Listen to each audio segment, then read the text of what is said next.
जय माता जी, जय श्री कृष्ण, राधे राधे।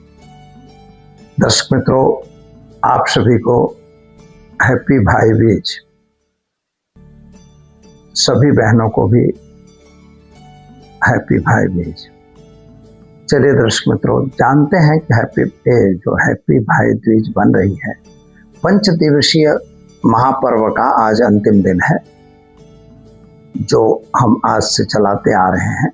यह महापर्व त्रयोदशी से शुरू होकर आज भाई दूज पर समापन होगा।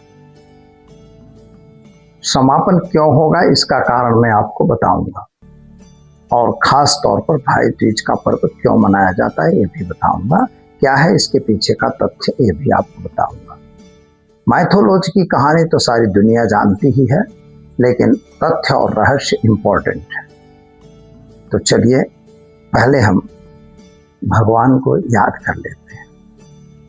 नमोस्तुवनन्ताय सहस्त्रमूर्तये सहस्त्रपादां छिस्रोरुबाहवे सहस्त्रनामे पुरुषाय शाश्वते सहस्त्रकोटि युगधारिणे नमः।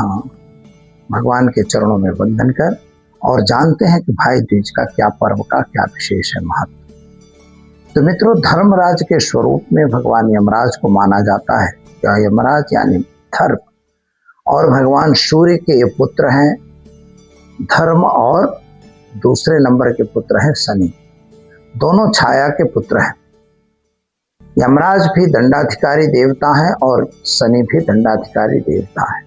आपके कर्मों का दंड शनि महाराज पृथ्वी पर देते हैं, और यमराज महाराज जो हैं वो आपके मृत्यु के बाद आपको दंड देते हैं, आपके कर्मों के हिसाब से हिसाब करते हैं।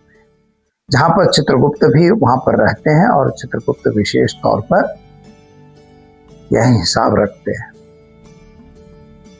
इसीलिए लोग कहते हैं कि मित्रों, कोई भी काम करिए तो चोरी में मत करिए। अगर आप कहो कि हम चोरी में कर रहे हैं, हमें तो किसने देखा है, लेकिन ऊपर वाले ने तो देखा है। और चित्रगुप्त नोट कर देते हैं कि इन्होंने इस प्रकार की चोरी की है। तो आपको यह ध्यान रखना है।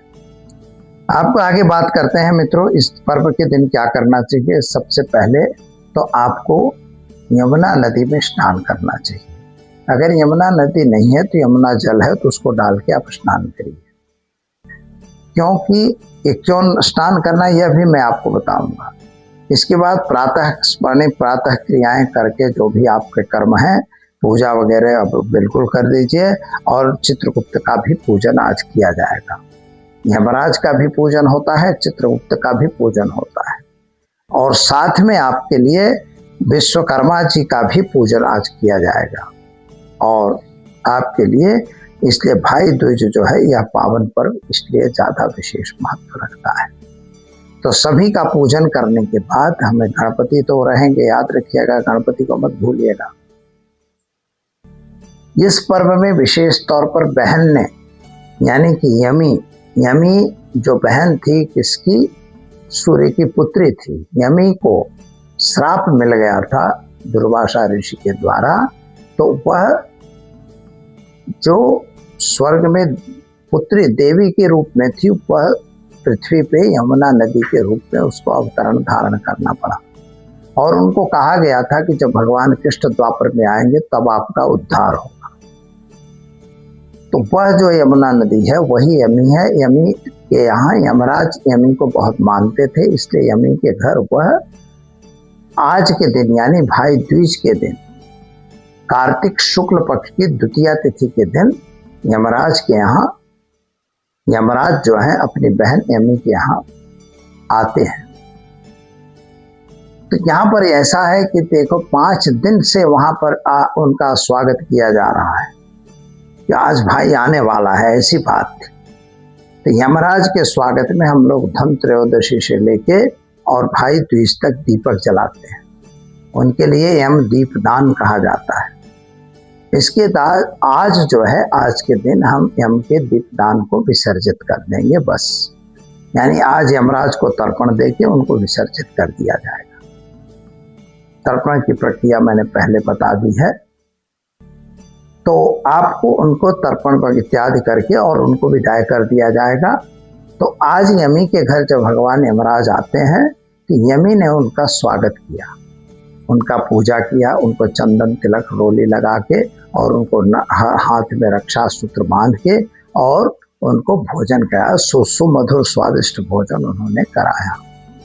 इसके बाद यमराज उनको भेंट उपहार देते हैं। तब यमी ने यह मांगा था कि आज के दिन जो कोई व्यक्ति यमुना नदी से स्नान करेगा, यमुना जल से स्नान करके यमुना जल का पान करेगा, तो भाई आप कभी भी उसको दंड नहीं देंगे, यानी नरक में नहीं डालेंगे।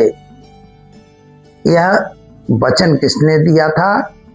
यमराज ने यमी को दिया था, अपनी बहन को दिया था। इसलिए ऐसा आज की मान्यता है कि आज के दिन यमुना नदी के जल से स्नान करना चाहिए और यमुना का पानी का पान भी करना चाहिए। अगर आप ऐसा करते हैं तो निश्चित रूप से आपको नरक की प्राप्ति नहीं होती। तो दर्शक मित्रों, ये तो हमारी मैथोलॉजी की कहानी थी। अब इसका सत्यांश तथ्य जो है यह मैं आपको बता रहा हूं कि रक्षाबंधन और भाई दूज, दो पर्व भाई और बहनों के प्रेम के लिए है। रक्षाबंधन में बहन अपने भाई के घर जाती है और भाई दूज के दिन भाई अपने बहन के घर आता है। बहन अपने भाई के घर जाती है और श्रावण का महीना है, बरसात की ऋतु है, मेरे भाई के घर में खेती बाड़ी हुई है या नहीं, उनके घर में कोई दिक्कत तो नहीं है, बरसात वगैरह की कोई तकलीफ तो नहीं है, यह देखने के लिए बहन जाती है।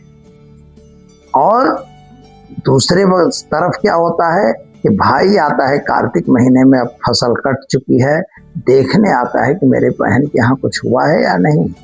अगर नहीं हुआ है तो व्यवस्था करेगा, अगर यहाँ कोई तकलीफ है तो बहन व्यवस्था करेगी। ऐसा नहीं कि एक ही आदमी करेगा, बहन और भाई दोनों एक दूसरे के ओत प्रोत होने चाहिए। एक सिक्के के दो पहलू हैं।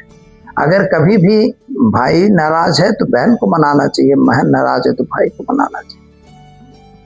भाई का जो हक होता है भाई पर और बहन पर, दोनों पर एक दूसरे का समान हक है। इसलिए भाई को कभी भी ऐसा नहीं करना चाहिए कि बहन आपसे नाराज रहे। तुम गए उसको कुछ उपहार दे दिए, उससे कुछ नहीं होता, लेकिन उसको लाइफ टाइम आप उसको श्योरिटी दीजिए कि आप अपनी बहन को कभी भी दुखी नहीं करेंगे। बहन भी इस श्योरिटी दे कि मैं अपने भाई को कभी भी दुखी नहीं करूं। जिस दिन यह सिस्टम हो जाएगा उसी दिन भाई बहन का असली प्यार हो जाएगा। इसीलिए भाई दूज का प्यार मनाया गया है। मान लो कुछ मनमुटाव हुआ हो तो यहाँ पर पूर्ण हो जाए, और आपको भी यह मनमुटाव पूर्ण करना है। इस पर्व का सबसे बड़ा कारण यही है। और आपको भी फिर से एक बार हैप्पी भाई दूज, और सभी लोग अपने भाई बहनों को और अपने भाइयों को प्रसन्न रखो, सुखी रखो। हैप्पी भाई दूज। जय Shri Krishna. Radhe Radhe. Thanks for watching UP News. Like and comment, and don't forget to subscribe for latest updates. Subscribe our channel.